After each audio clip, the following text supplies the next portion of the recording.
Hey kids, LePage here. And I'm Tina Marie Billing. Welcome to another episode of Pride TV. We've got a lot coming your way, so stay right where you are.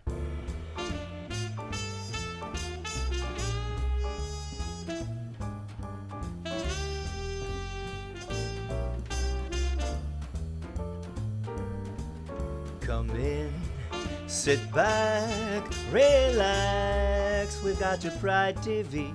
We're bringing you some Pride TV. We've got so much to share right here on Pride TV. We're bringing you your Pride TV.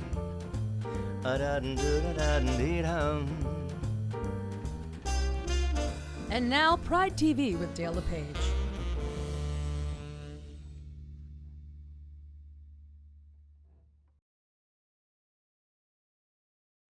Hey, it's me, Amy T, with another segment of Experimental Comedy Therapy. I hope everybody had a happy Pride and is continuing to be safe and healthy. I personally, in the last couple of months, am trying to embrace the virtual online comedy scene, which, to be honest with you, has been completely out of my comfort zone, but it seems to be the way of the future, so I'm trying to embrace it.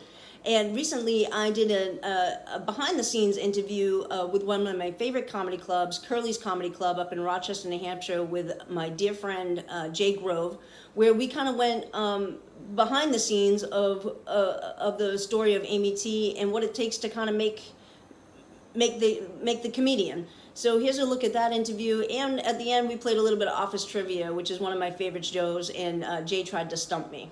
Take a look. Speaking of good things, we're very lucky to have our first guest on tonight. She has been one of our favorites here at Curly's Comedy Club and actually has our record for most performances here at Curly's. Amy T, how are you? I'm fabulous, Jay. Thank you. Is it really true a record? You have, well, I mean, it's not, so I wouldn't put it on the resume, but yes, you have the most appearances here. But I will say this, and for folks who know Jim, for him to come on and say that shows the level of respect that Rochester has for you, Amy. You have been up here so much and done so great here. I just was telling you today, we had someone at our last show who messaged me and said, Amy came up and talked to my daughter after the show, and it was so great. She's so wonderful. So I guess our first question for Amy, how did you get so wonderful, I guess is the first question. How did you get so great? I think I got sober. I think that might have done it. That's not where I was headed with it, but now that I think about it, that did help. Absolutely. Let me ask you this, because I've never really had the chance to talk to you about it, so why not in front of a bunch of people, including Sure. Jim? I saw you very, very shortly after you got sober. You did a show talking comedy about finding our voice, meaning kind of figuring out who you are. I don't want to use the word character, but figuring out who you are on stage. You've been able to do that not once, but twice. And really have it now when you do it, it's very seamless. I found for me where it was a lot more soul bearing. It was a lot more almost kind of one woman show. And it was very real and very raw. And you were not that far removed from a lot of stuff happening in your life. I think when I was trying to transition, finding that authentic voice, like who am I underneath now? Like when you strip the liquid courage out from underneath me, right?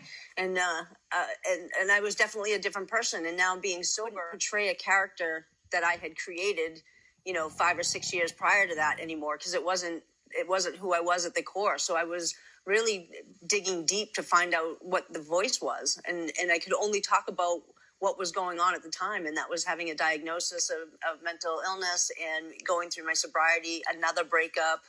There was a lot happening all at once, Yeah. So I had to talk about what was real to me at the time and try to find the humor in it. And it was uncomfortable for a while. More of a connection. You've been able to do that so masterfully that when you perform here, it's funny, but you're talking about things that are real things. And I watch after the shows and people gravitate towards you, not as much just with the, hey, you were really funny, but wow, I have somebody who went through that. I know somebody who dealt with that. And you've kind of parlayed that sobriety into the things that you're doing now professionally. So I think having the background of comedy has helped me, go into that speaking career, into colleges and hospitals and talk about, my journey. And then it also has given me the luxury of having a day job where I do peer support and recovery work, with people living with dual diagnosis, which is a mental health and addiction substance abuse. Okay, that's what I was going to ask you. Okay. So something that I have very raw and real lived experience with, I now have a career in helping others and be like you because I know what I did to get out of my own way. So this was your choice. Office trivia. You're a fan of the show. Fast Five. Are you ready to go? I am. First question. What theme based on a Russian ballet does Angela use for the office Christmas party? Nutcracker. Nutcracker Christmas is correct. You are 1 for 1. Go ahead. Second question. Michael ends up with 2 dates on casino night. Who are they? That is correct, Amy T. Carol is the correct answer. Jan and Carol is what I heard you say. You're 2 for 2. You're closing right in on Dave. 3 for 3? 3 for 3. Here we go. Amy, what is Kelly's last name? Kapoor. That is correct. You're 4 for 4. And the final one, just to put you in the company 5 for 5. In addition to a 3-month paid vacation, what does Oscar get for not suing the company? He got a car. He does get a company car. That is correct. Amy T, you were 5 for 5 in the Fast Five. Congratulations. That was actually pretty fun, and I knew he wasn't going to stump me with office trivia. But it was nice to do a behind-the-scenes interview where not too many people actually understand how you get from point A to point B as a comedian. But until next time, we're getting another day closer to this being over. And so while we're doing that, please make sure you're being responsible for the energy you bring into this world. Practice compassion and tolerance. Take care, everybody.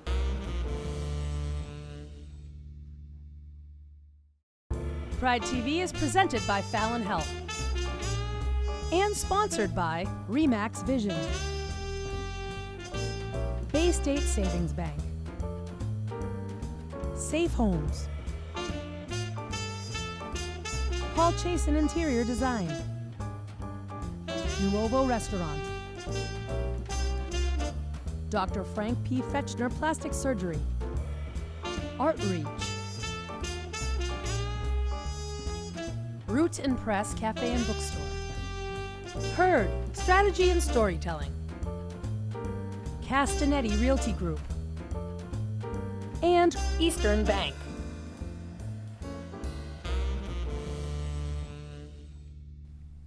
Hey guys, we have a great show for you today. We are here with everybody's favorite Al, Mr. Al Green from the LGBT Asylum Task Force.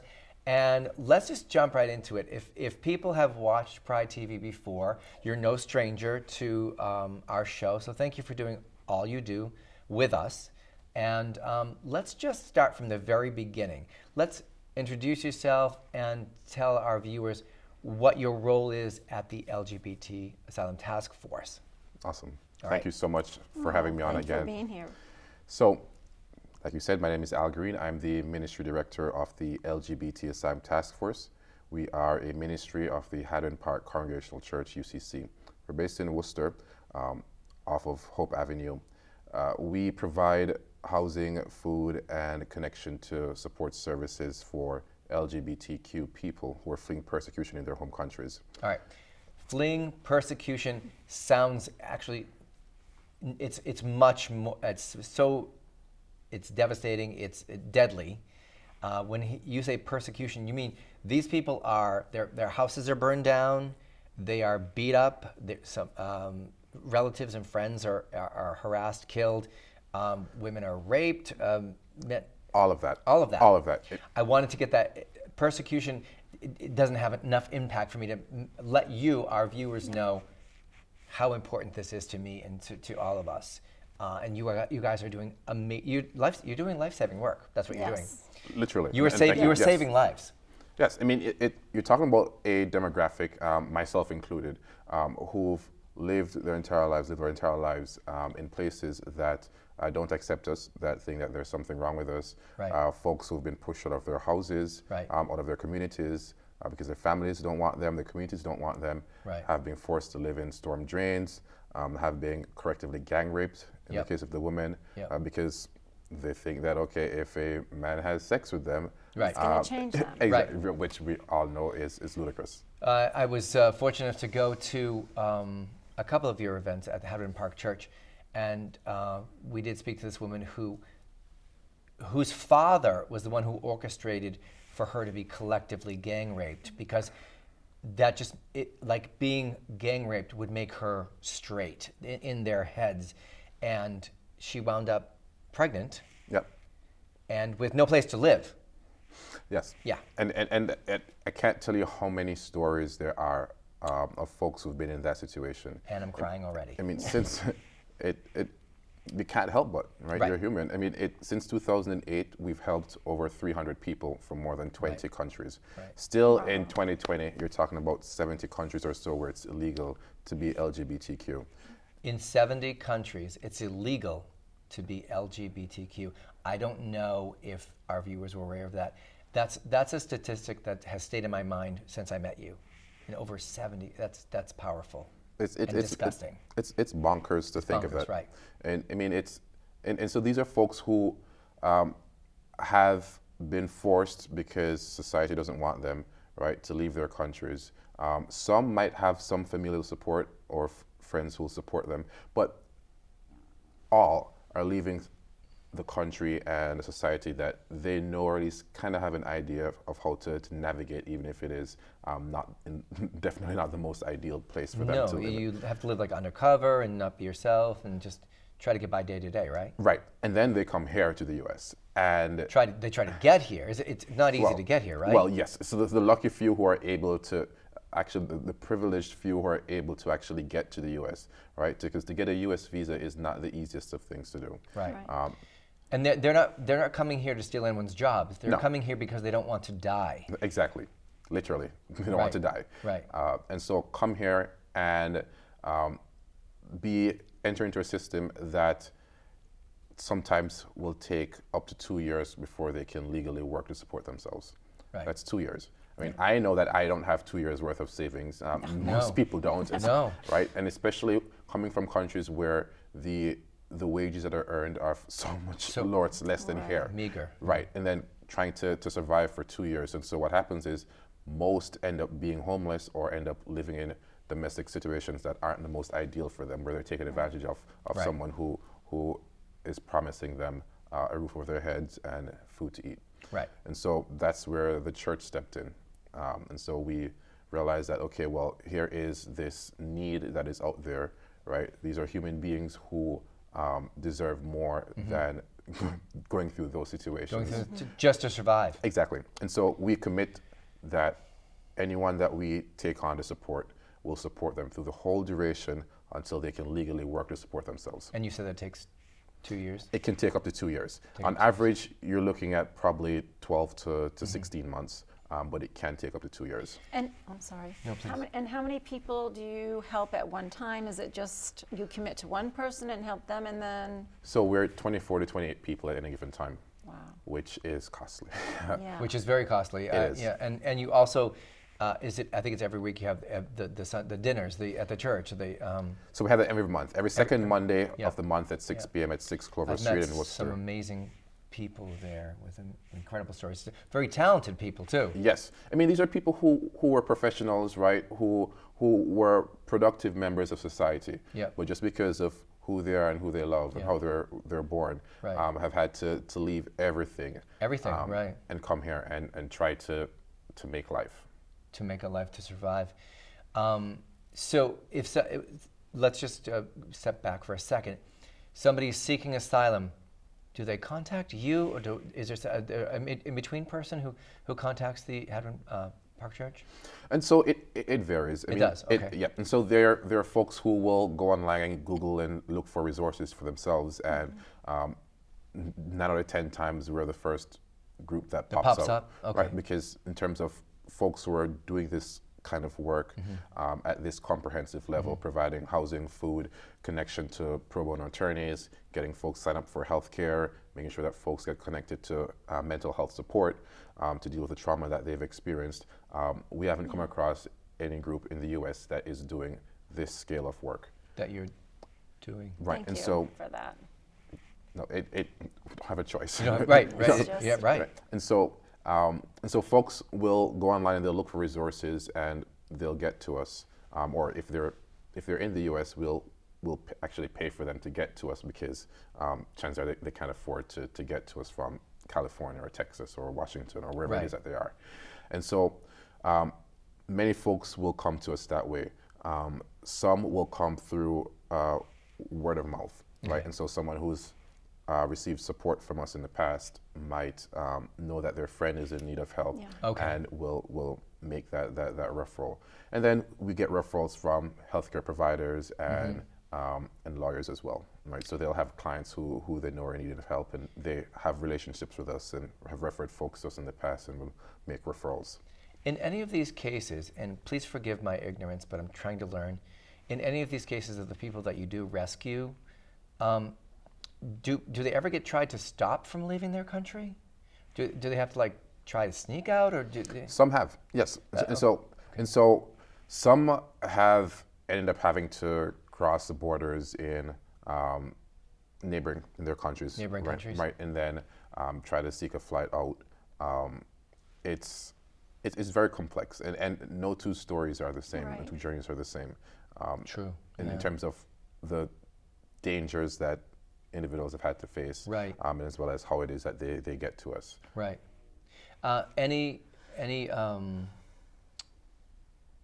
rescue? I'm going to say, have you been able to rescue anyone from the borders recently, from the U.S. borders? Yes, and so there are groups down by the border who are doing very important work in working with asylum seekers there, in trying to get them out of detention and to get them connected to sponsors and to housing resources.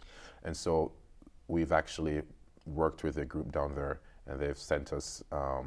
They've started sending us folks, and so we've received some folks from the border. You have been able to receive them? Yes. And again, I said this before, I just want to stress, they're not coming here to take your job, anyone's jobs. They're coming here to try and survive and not be And murdered. live like everyone else. Live like everyone to live else. their true selves and be So, safe. Exactly. so the people that are able to get here, your organization tries to find them housing, which is extremely difficult, I'm sure.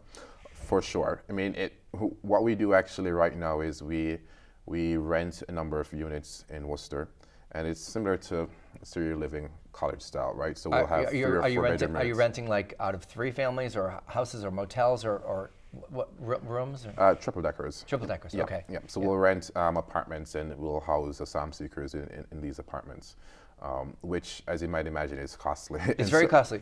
I mean, Worcester rents, I know they're up there, but I mean, it's much cheaper than like Framingham, Westboro, Boston. I mean, Right. Right. Right. And so, but they're rising though. And They are rising. And so we actually embarked on a project to purchase a triple decker. I do remember that. That was about, what, a year ago, 2 years ago? Yeah, about a year and a half, 2 years ago, yes. And we all celebrated Yes. because you made the goal to buy the house, and then And then we ended up in some issues where folks who had pledged some resources to us ended up reneging on that. And then also, you're talking about the Woosocks coming to Worcester, and the rents. and the rents and the purchase prices have Yeah. almost doubled in this time frame, which is Wow. So are you looking outside of Worcester in smaller surrounding towns, or do you prefer to stay in Worcester? ideally would like to stay in Worcester because that is where our core support is, Right. and all the resources that folks can access. Because the asylum seekers themselves, they don't have any transportation. No. Right. And Right. so we rely oftentimes on public transit. Right. And then also their healthcare providers are in Worcester, and again, all the volunteers the awesome volunteers who help out are mostly located in Worcester. And so Right. What do ideally your like to be there. volunteers do? It's very And how can people get involved with what you're doing? So first I'd say anyone who wants to get involved, come to one of our community dinners. Every second Monday of the month at 6 p.m. at 6 Clover Street, Worcester. There they'll get to meet with asylum seekers, they'll meet with all the volunteers, and get to know people individually and know what their individual needs are. Right. But in terms of specific tasks, they vary, right? They vary from helping folks to critique their resumes and prepare for job interviews, Right. to advocating on their behalf when they're interacting with landlords, helping folks to learn how to drive and how to get a driver's license, to helping folks with What about interview suits? You know, Right. women and men interviewing suits. Those are things that people need too. Right, and so, So- just imagine being in a new space, right? Right. A new country, and trying to navigate no- all With these- no money. With exactly, Right. With no money. which is yes, Right. Speaking of money, let's talk about every year. I think this is the third or fourth year. This will be our fourth. Year. Yes. And you have as your primary fundraiser each year the Big Gala. Is that correct? Is that your primary? Yes, Okay. it is. So it happens every year in September or October Yes, and so this year it will be September 26th. 26th, and it usually happens at the DCU Center Ballroom Yes. because that is the biggest space in Central Massachusetts that you can rent. Because every year for the past 4 years you've sold out. Yes, our first year we were at the Beechwood, and then we sold out in 2 years. Yeah. We had 250 people in attendance. Second year we had about 500.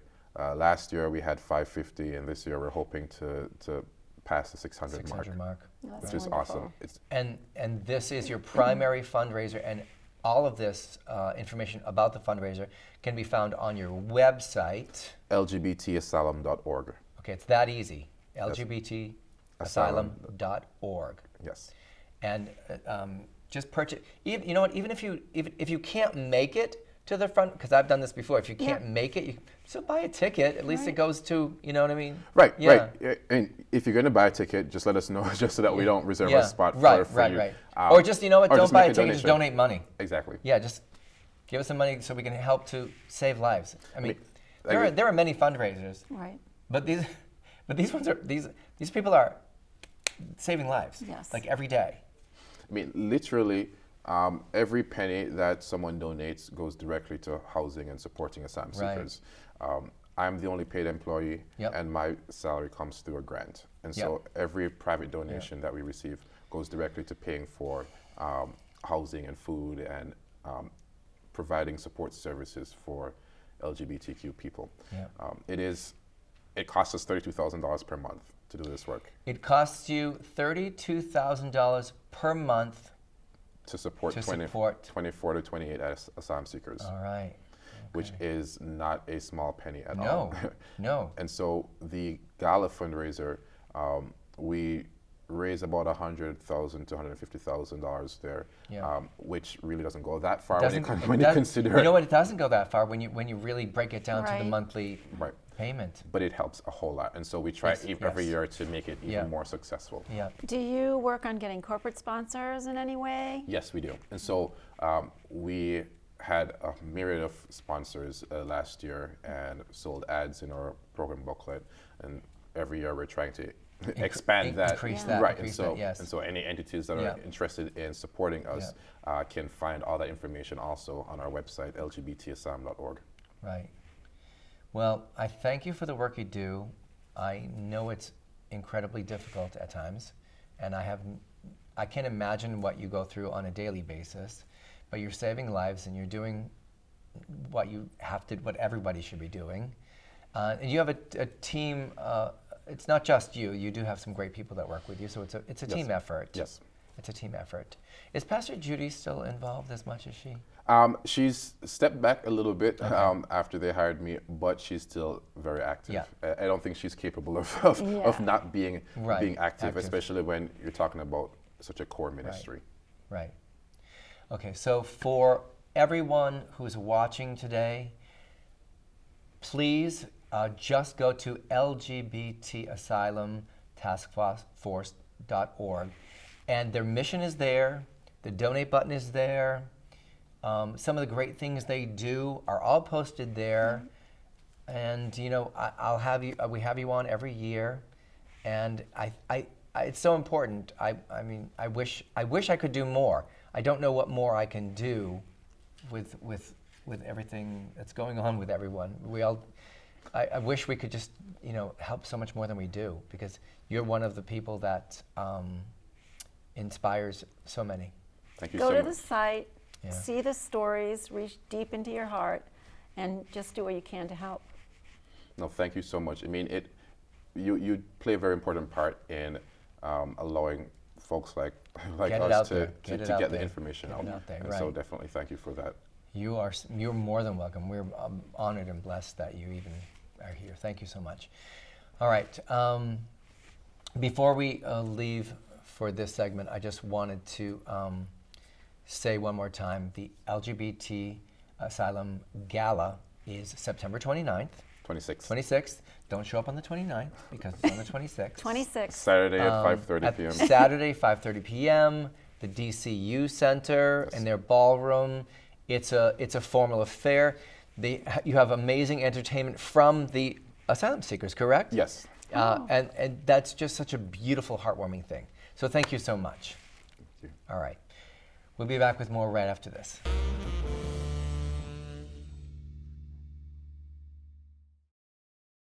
Hi everyone, it's me, Miss Lady Sabrina, and today we're going to be talking about relationships.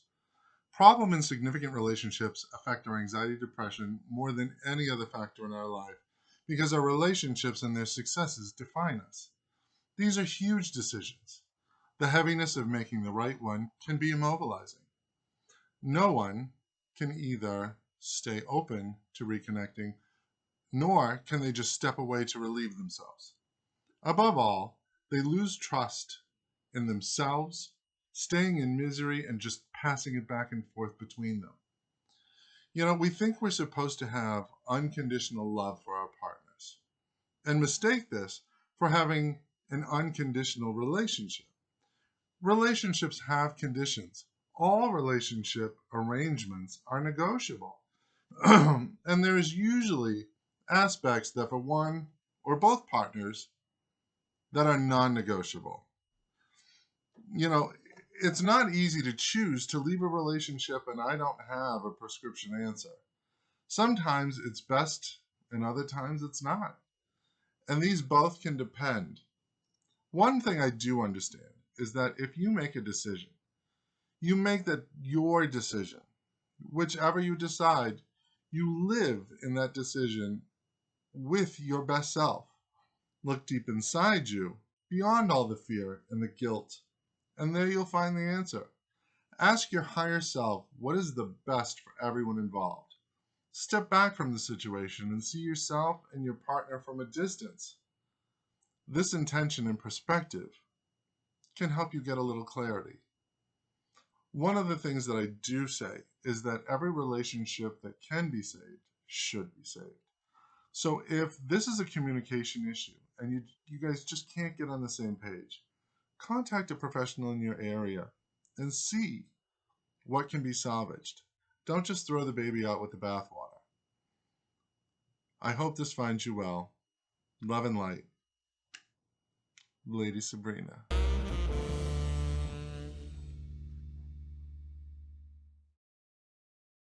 Welcome to Rainbow Rescue, located in Grainville, Massachusetts. Rainbow Rescue was established in 2008 and is a 501c3 nonprofit foster-based animal pet rescue. Rainbow Rescue is registered with the Department of Agriculture, and their rescue consists of a group of individuals who have seen the need for help in the animal community. They provide education for the general public about training, socialization, vaccination, spay and neuter, and sterilization. Rainbow Rescue is a foster-based rescue, which means they do not have a central facility. All of their pets are in foster homes. So, to take your first step in their adoption process, go to their website and fill out an online adoption application. For more information about Rainbow Rescue, contact them at 413-612-2744 or www.rainbowrescues.org.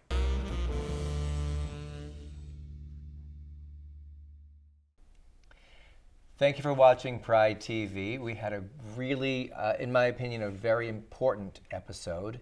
And thank you for watching and sticking with us. I learn so much every episode. We always do. And I hope you learned something too about the LGBT Struggle and task force. Yeah. We're going to end the show the way we always do by saying, please don't be afraid to shine your light. because you might be lighting the way for someone in need. Until next time, thanks for watching.